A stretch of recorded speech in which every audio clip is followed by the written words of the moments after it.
And then they implemented these policies out of sheer hatred for Donald Trump and Trump derangement syndrome that they said, it doesn't matter what Trump did. We're going to do the opposite on national security, on the wars, on securing our border, on combating terrorism and narcotics traffickers and human smugglers. They didn't care. They just cared that Donald Trump succeeded, so they had to go the other way.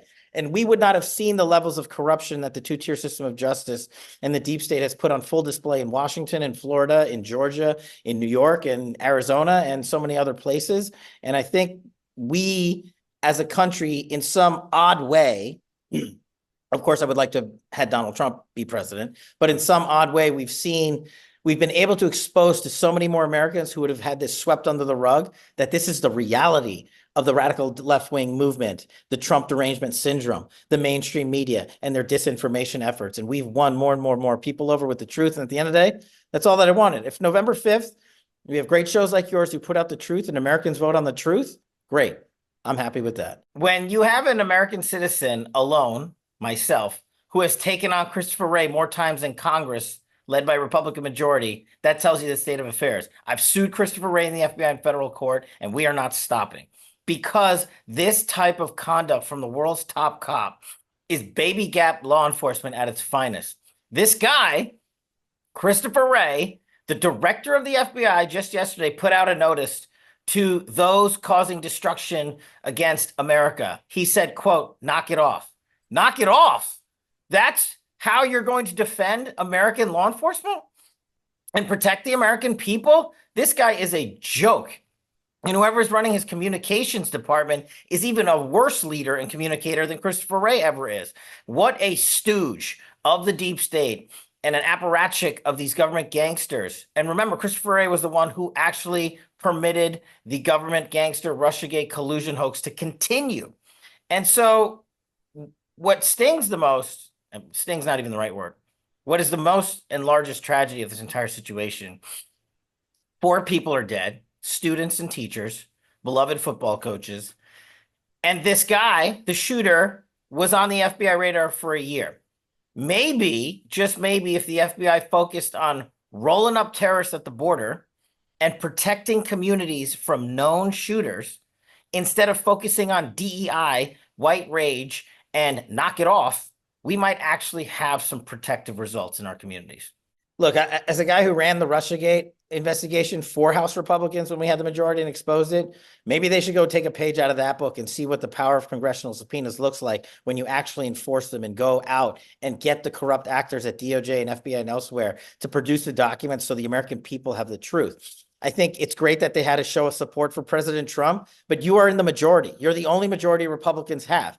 This rigged system of justice has gone on long enough on your watch. And where are the subpoenas for Bragg and his prosecutors? Where are the subpoenas for Joe Biden's White House in coordination with Letitia James and Alvin Bragg? Where are the subpoenas for the judge in this case? And I just put up a post, and I'm sure people are going to say, oh, it's controversial. Tampering with the jury is illegal in every state and every federal jurisdiction across this land. If you intentionally give a jury unlawful guidance, you are tampering with the jury to seek a political outcome. Where are the subpoenas for the judge in this case for his daughter's money bin that she has created to the tune of tens of millions of dollars? And oh, by the way, this judge is married to a lady who worked for Letitia James herself.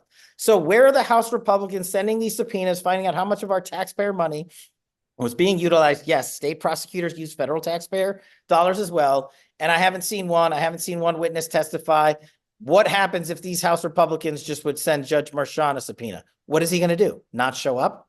Zuckerberg is a fraud, pretending to care about American democracy and the election. This guy spent $400 million last election cycle, and I don't care what he says, he is going to spend money somehow, some way in this election cycle. And let's put that aside. He owns one of the largest social media companies on earth in Facebook, Meta, and Instagram.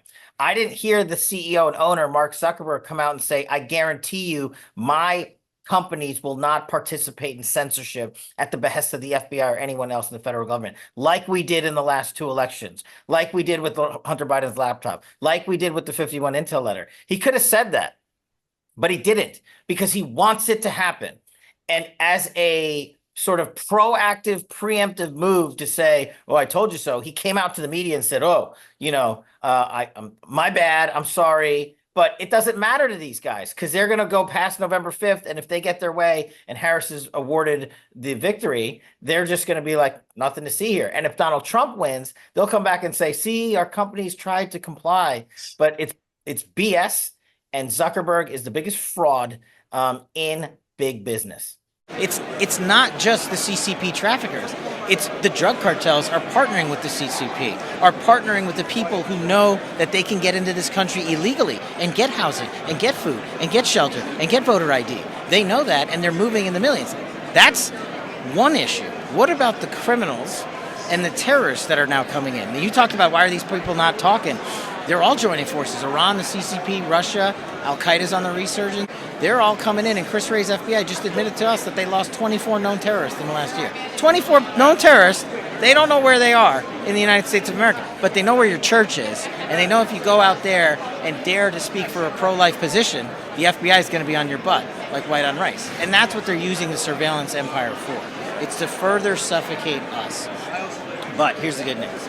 I think Americans, everywhere we go, including CPAC, are like, okay, these aren't right-wing conspiracies.